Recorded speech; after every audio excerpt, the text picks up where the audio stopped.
Bien, el día de hoy vamos a llevar a cabo una dinámica para explicar un poco la historia y objetivos de la IATA, y va a ser una dinámica un poco distinta. Vamos a trabajar con preguntas y respuestas bajo el hashtag que se puso en Twitter de Pregunta IATA, un poco para conocer más sobre esta organización, sobre su historia, sobre sus objetivos y cómo ha evolucionado a través del tiempo, básicamente. Bueno, sin más que decir, procedemos con la primera pregunta. ¿En qué año se funda la IATA? Bien, la IATA se funda el 19 de abril de 1945 en La Habana, Cuba, convirtiéndose en el principal vehículo para la negociación entre las aerolíneas o entre sus miembros. Aquí voy a aclarar algo principalmente, y es que la IATA se funda con 57 miembros de 31 estados diferentes. ¿Y por qué, los miembros no coinciden con el número de estados? Porque los estados no son miembros per se de la IATA, son observadores y tienen calidad de observadores. En la IATA, los miembros principalmente son aerolíneas, corporaciones y compañías que ofrecen servicios de tráfico aéreo. Esto lo diferencia de la OASI, porque la OASI sí está conformada por estados en sí mismos. Pasando a la segunda pregunta, dice: ¿había algo antes que la IATA y qué era eso? Si es que lo había. Bueno, hay que decir que sí había algo antes que la IATA. Y es importante saber esto porque por lo general se tiende a confundir el año de fundación de la IATA con su predecesor, que es la Asociación de Tráfico Aéreo.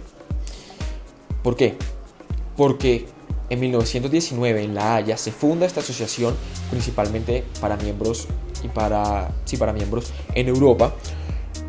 Y en 1945 es cuando se funda la IATA en La Habana, Cuba, como ya lo había dicho. Hay un rompimiento entre la Asociación de Tráfico Aéreo y la IATA. Y es que, por ejemplo, y esto sucede en 1939, puntualmente cuando Pan American Airlines se une a la Asociación de Tráfico Aéreo, y con esto, puntualmente, ya va a repercutir para que en 1945 o post 1945, que ya se forma la IATA per se le deleguen otras responsabilidades a la misma, que ya no sean responsabilidades meramente en Europa o Europa y América con solamente Pan American Airlines, sino que ya sea a nivel global las responsabilidades que tiene, y que los servicios que ofrece ya son a nivel global, con muchos más miembros, mucha más infraestructura, y debe hacerse de una manera mucho más organizada. La tercera pregunta, ¿qué hacía la IATA en sus comienzos? O si siempre hizo lo mismo. Para esto hay que decir que la IATA en sus comienzos sí sufrió un cambio, precisamente, por muchos factores, principalmente por cómo cambió la forma de volar o del tráfico aéreo, en fin, por muchas cosas. Pero en sus comienzos principalmente era una organización técnica o de servicios técnicos, porque las preocupaciones al inicio, o la gente al principio, había mucho escepticismo sobre los vuelos transatlánticos o el tráfico aéreo, los vuelos aéreos principalmente.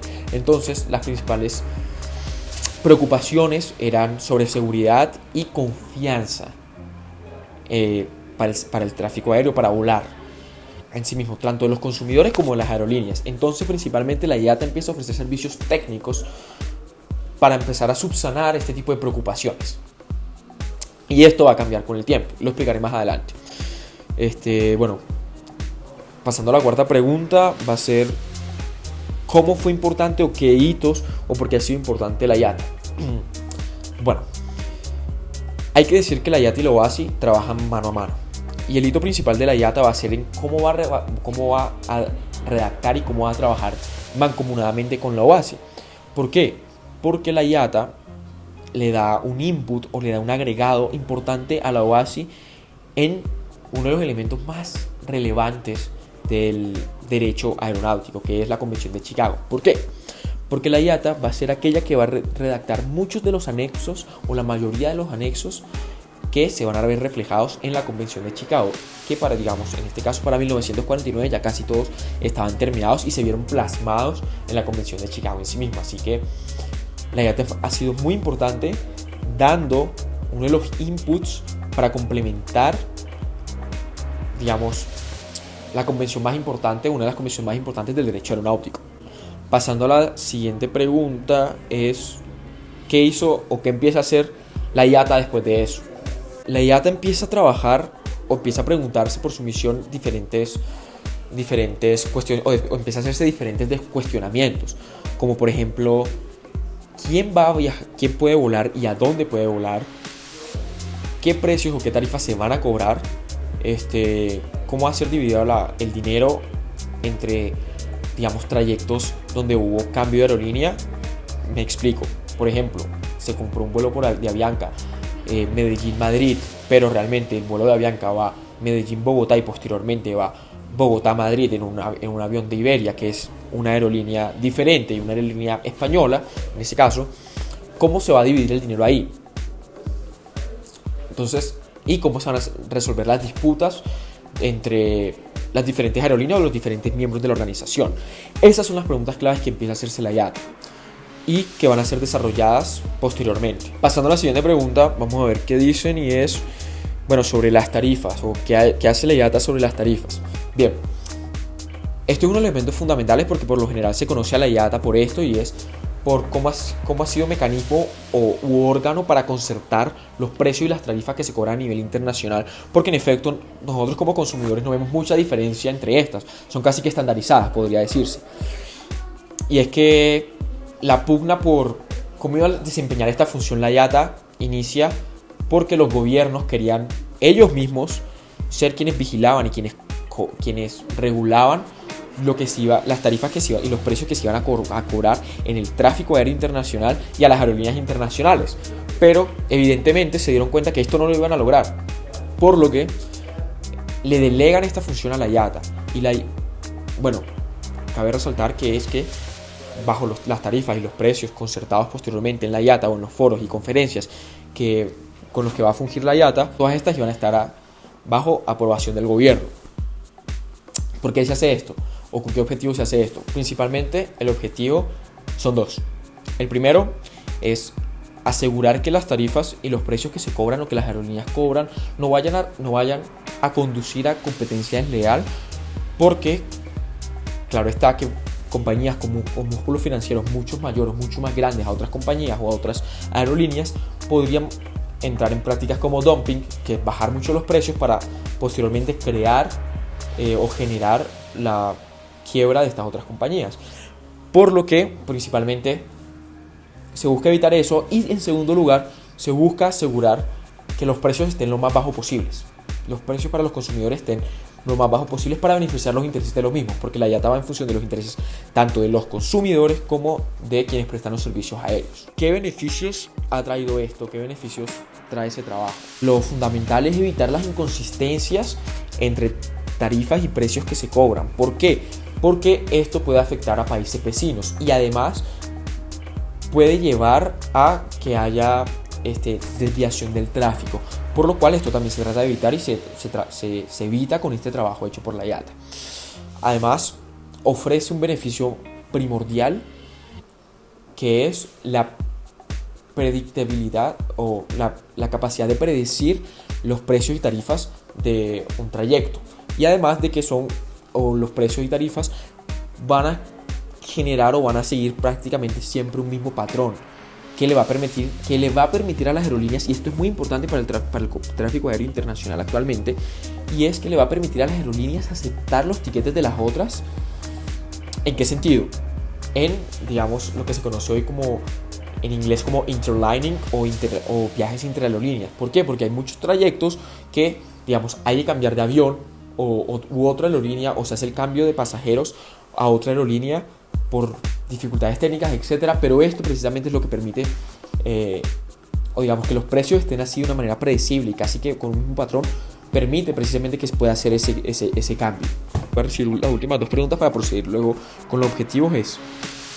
¿Qué hace la IATA entre los 50 y los 60? Bueno, esta pregunta me parece un poquito rara, pero igual se responde, ¿no? Bueno, la IATA principalmente tenía un objetivo de ahorrarle dinero a las aerolíneas, pero también un objetivo de ahorrarle dinero a los consumidores. ¿Por qué? Porque precisamente lo que veníamos explicando sobre los precios y sobre la concertación de los precios.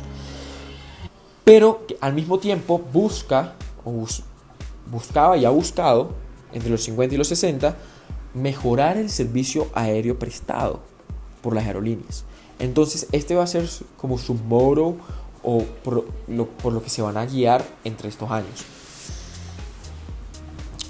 Pasando, bueno, a la siguiente pregunta y última pregunta, y es que ¿cuál fue la mayor transformación de la IATA? Bueno, la IATA entre los 40 y los 70 sufre muchas transformaciones. Precisamente, no gracias a ella, no por ella en sí misma, sino que se tuvo que ir adaptando a cómo fue que el tráfico aéreo y cómo fue que los vuelos fueron cambiando a lo largo del tiempo, y precisamente en estos años. ¿Por qué? Porque pasa de un fenómeno científico a una utilidad pública global. Esto generó que eventualmente la IATA se transformase sus funciones. Sus funciones las transforma a una organización en dos aspectos o bajo dos ejes. El primer eje es como una asociación para coordinar tarifas y precios. Esto se va, digamos, en las tarifas cobradas a los pasajeros, al transporte de cargas y otro transporte relacionado que se relacione precisamente con servicios aéreos, y como asociación de comercio porque ofrece servicios técnicos, legales, financieros, que a la mayoría de las agencias internacionales les interesa. Así que bueno, con esto concluimos un poco de la historia de lo que es la IATA y vamos ahora a los objetivos de la misma. El primero de estos objetivos es representar a las compañías aéreas y miembros de la organización. En segundo lugar, busca liderar aumentando el flujo financiero de sus ingresos, mientras a su vez intenta reducir costos y alcanzar un nivel de eficiencia bastante alto. Por último, la IATA busca proteger y prestar un buen servicio a millones de personas y usuarios alrededor del mundo, gracias a una amplia red de aerolíneas. Además, busca brindar servicios y productos de alta calidad, gestionados por expertos en los diferentes campos de la aviación civil. La IATA mantiene una estrecha relación con la Organización de Aviación Civil Internacional, OACI, Organización Aeronáutica de las Naciones Unidas, integrada por estados de diferentes partes del mundo. También fue creada en 1945 y actualmente, junto con la IATA, formula normas y recomendaciones por las que se rige la aviación civil. Para los gobiernos, la IATA es el instrumento de elaboración normativa más importante de la industria y, cuando es necesario, es implementada para la coordinación de tarifas e impuestos a nivel internacional, además de cuestiones referentes a la unificación de procedimientos que deben seguir las compañías y los pasajeros a nivel internacional cuando va a operar un vuelo comercial. La estructura de la IATA está encabezada por la Junta General Anual. En ella están concentrados todos los poderes de la IATA y está compuesta por los diferentes representantes de las líneas aéreas que son miembros de la asociación.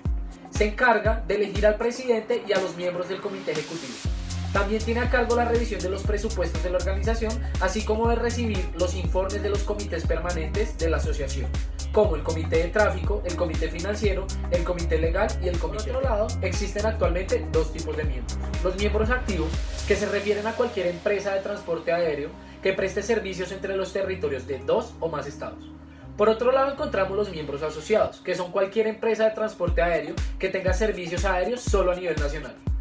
También hay un comité ejecutivo que se encarga de la administración general de la asociación y representa y determina su política de acuerdo con los acuerdos adoptados por la Junta General Anual.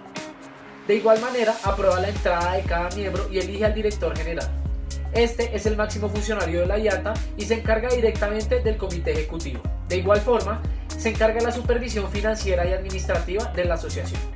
Por otro lado, encontramos los comités permanentes, considerados de vital importancia para el funcionamiento de la asociación y que actúa como representantes de la misma. Son designados por términos de 2 años por el comité ejecutivo y básicamente sus objetivos son establecer un control específico sobre la línea aérea que tiene a cargo, mediante la formulación de diferentes estrategias.